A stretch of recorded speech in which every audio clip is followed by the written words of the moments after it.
Those pictures you're seeing from Aldgate reiterating what we're now being told by Scotland Yard, that this is a major incident. The emergency is a major incident. Still only being said that there are several people injured, though clearly from eyewitnesses' reports on the ground there are more injured than have at the moment been accounted for. The latest on the travel situation: the whole of the tube network has been suspended this morning. Mainline train company First Great Western has said its services into London's Paddington are terminating at Reading because of the underground crisis. And it is also possible, British Transport Police are saying, that 2 trains are stuck in tunnels at Edgware Road, and there could still be passengers on board. We know passengers have smashed windows of tube trains with umbrellas to get out. Let's talk to one of our producers, Bob Mills, who's in Russell Square this morning. Bob, talk us through what you've seen. Well, what I'm seeing is a lot of very, very frightened people. As you know, tube stations throughout London were being evacuated. Thousands of people pouring out of King Cross Station and Euston Station. And I was one of those that had to be evacuated, walking towards Russell Square, and suddenly a huge explosion on the street up in front of me, and all I could see was the top of a bus completely destroyed. We all heard an explosion, and everything just disappeared in front of me, and I'm looking at people with blood injuries and walking away from the scene. The police are already there, taping off the entire area, so no one is completely sure what has happened. But as far as I'm concerned, a bomb has gone off, or something has exploded on a bus in Russell Square, and there must be some considerable injuries. And the whole place, people are streaming away from it. But as everybody is saying to me, we can't go down to the tubes, we can't walk up the street. Where on earth do we go? Bob, because we've been told by London Transport that there have just been power outages, we need to be absolutely clear about what you're saying. Take us through again exactly what happened and the timings of that. This was about 10 minutes ago. I was walking up the street, heard a loud explosion, and the next thing I saw was people running towards me saying a bomb has gone off in a bus, or at least a bus, the top of a bus, has exploded. I can tell you no more than that, and yes, you're right, it is unconfirmed that it's a bomb, but I can't see at this moment from a vehicle in the street how a power surge could affect it as you described. So it was an incident which clearly happened above ground? It was definitely above ground. It was on the street that I'm on now, Upper Woburn Place, which is just near Russell Square. And what have you seen in terms of injuries then, Bob? If there was an explosion on a bus, one presumes that bus was packed.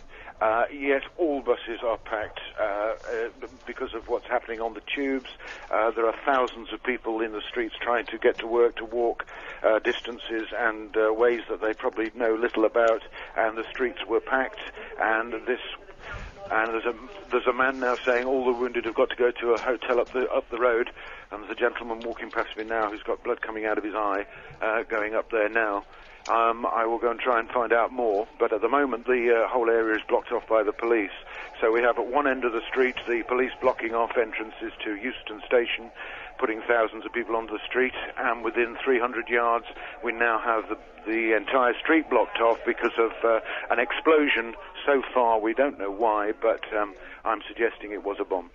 And Bob, just talk about the police response there. How strong has that response been? Well, it has been very quick and very rapid, but I have to say that they were already well on the streets, 100 of police, making sure that people were getting out of the tube, which is only 300 or 400 yards down the road, Euston Station. So they were out in force anyway, so they were there very, very quickly, along with an ambulance which I've just seen gone past now. Bob, we'll leave you to try and get some more information there from the scene. For now, thank you. You're watching Sky News with a major incident on the London Underground. It is coming up to 10 o'clock in the morning. We are staying with our pictures from our Sky helicopter.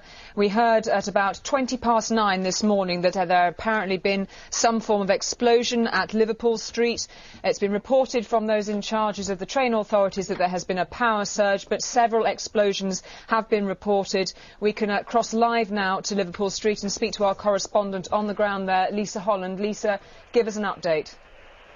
Morning to you. It's pretty chaotic on the ground here at the moment. There are hundreds and hundreds and hundreds of people being evacuated from buildings in the surrounding area by Liverpool Street Station.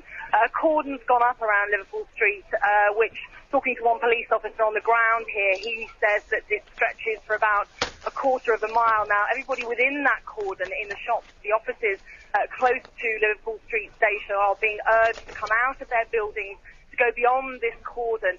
So the pathways to the streets are absolutely packed with people now. I have to tell you, this is an unofficial line. This is from one of the police officers that I've been talking to on the ground here. He says that he has been told that the incident that he is dealing with at Liverpool Station involves multiple casualties. The problem he says they have at the moment, which is why they've thrown the security cordon up, which is why they're evacuating everybody from the surrounding area, is that they really don't seem to know exactly what they're dealing with. Just talking to him, he says, look, we're trained to deal with every eventuality, be it nuclear, chemical, biological. He's not at all suggesting that it could be any of those things at the moment. He says he simply doesn't know. That's the problem. That's why they're having to evacuate everybody from this area at the moment. So people here bewildered, unsure of what's going on, hearing reports of what's going on, but really nobody knows at the moment.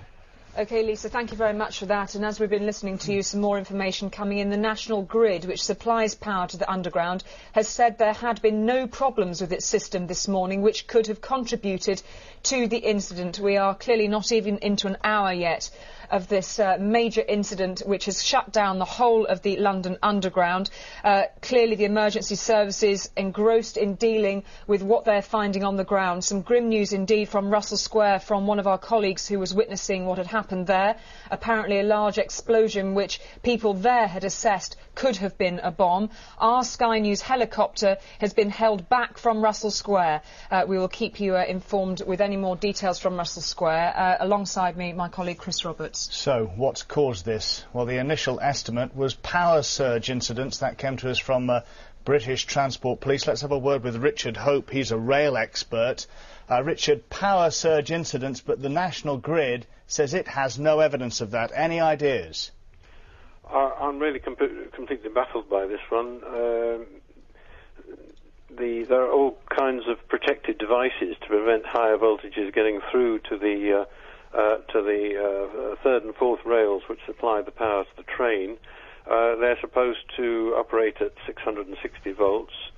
To cause this kind of damage that we're talking about here, I would assess that the voltage on the power being supplied to the rails, the voltage would have to go up to some thousands of volts, breaking down the insulation on the trains and causing arcing and fires and explosions of this kind. But I have never heard of any sort of multiple incident of this kind, and I can't at the moment figure out how it could happen, but clearly it has happened.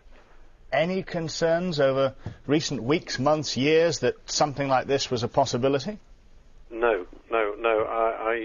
In the whole history of electric railways and underground systems, I can't recall an incident of this kind where we had explosions in such a widespread power surge. I mean, we're talking about each sort of short section of line, maybe half a mile in the central area.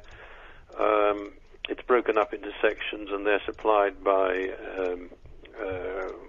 with power from substations down in the underground system. Now,